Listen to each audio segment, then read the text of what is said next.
Quartararo's got work to do. He's down in 16th place. Are you surprised, Tom? I mean, obviously the Yamaha showed a lot of promise. Oh, Bagnaia's gone down with less than 5 minutes to go, and Bagnaia currently sits 6th. Is he on course for a second visit to qualifying 1 in a row?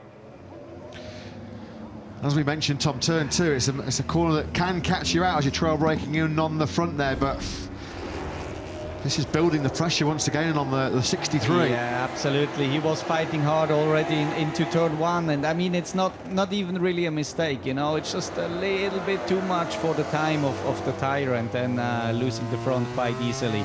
And I think also kind of lost the chance for Fabio behind, because we saw it with Alex Rins, his teammate. Yeah, absolutely tucking in the front. Nothing dangerous, but sure, he lost a very important time in this practice. I mean, the time is running now. Yeah, and as you mentioned, we always felt that 1:37.834 was not potentially good enough to get him into Q2, and now he's going to be really facing an anxious final 4 minutes of this session, Bagnaia, and there's nothing he can do about it.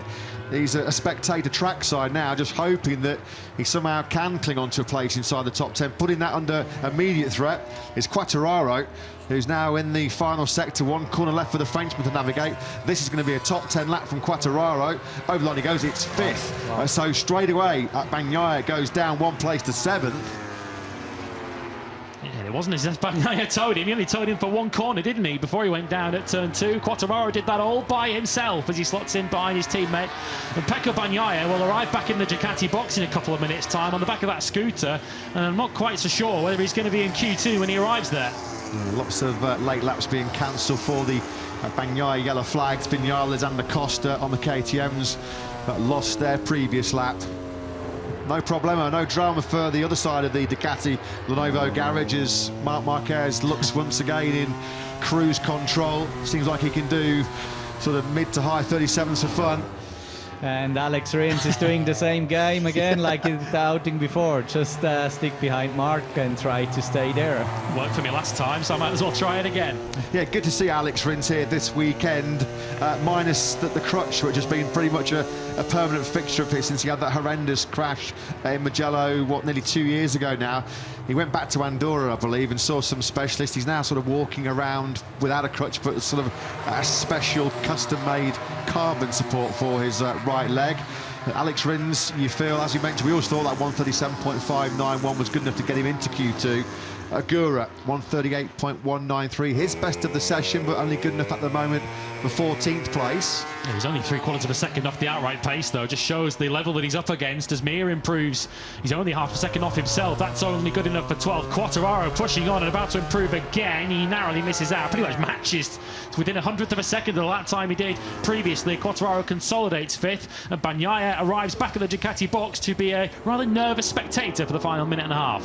Nervous because look at these times coming in from Morbidelli and Binder, who are both at the moment behind Bagnaia in the standings. Will track Morbidelli over the line on the 21 bike now. He does not make any improvements. He stays in 10th place, so he's very vulnerable as well, isn't he? Morbidelli has a very sort of frustrated and angry looking Bagnaia makes his way back into the factory Ducati garage.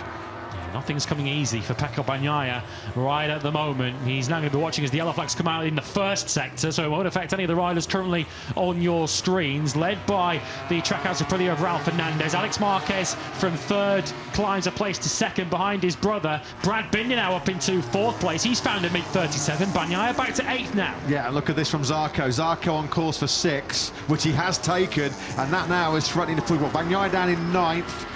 Zarco runs hot into the first corner. Look at this from Ogura. Perfect time to pick up the 24-year-old Japanese rider, Moto2 world champion, of course. Ogura goes 10th. So breathing a big sigh of relief. Still inside that Ducati garage is Bagnaia, who's clinging on here to a place in Q2. Yeah, looking at the timing screens at the moment, there is nobody on our screens at the moment behind Bagnaia in the standings who's threatening to relegate him down a place. Acosta, as you saw, bottom of the screens, was improving, but he's already ahead of Bagnaia in 8th. Oliveira is also improving, but he's not going to improve enough to dislodge Bagnaia from the top 10. So with 13 seconds to go, Bagnaia, who's going to head out now for a practice start, his bacon might well be saved in this final few seconds. Phenomenal job again by Ogura inside that top 10.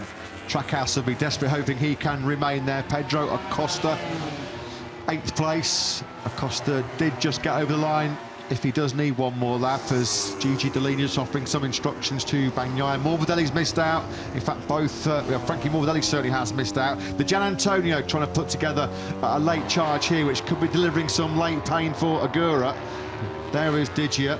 You can just see his name at the bottom of your screens. He's up by 0.08 of a second. Marc Marquez just looking to hammer home his advantage. Not that he really needs to, because he's already in position A in this session, thanks to that early 1:37.438. Bagnaia should be okay here. Marini's not improving by enough, so even if the Giannantonio relegates Bagnaia down to 10th, Bagnaia doesn't look as if he's going to be relegated any further down by anybody else. The rider who will be in trouble here, unfortunately, from a Trackhouse point of view, is Ogura, who's sitting in the final place in 10th. Marquez goes across the line down to a 37.2. He's 2/10 clear. The Giannantonio up to second place, pushes Ogura out. Bagnaia to 10th, but Bagnaia should not drop any further. Special that lap by the Giannantonio, who we know is still suffering through injury. That was a brilliant 37.4, Tom. Yeah, really impressive, absolutely. But Mark, even he stayed cool in the end, you know, and he waited. He saw the yellow flag, what was out there, and then he waited a little bit, saved the tire, and then he put an attack on the very last lap. And this is quite impressive, this lap time.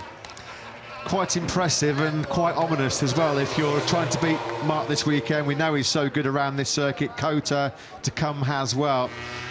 Looks like he's going to be the clear favourite heading into the sprint tomorrow.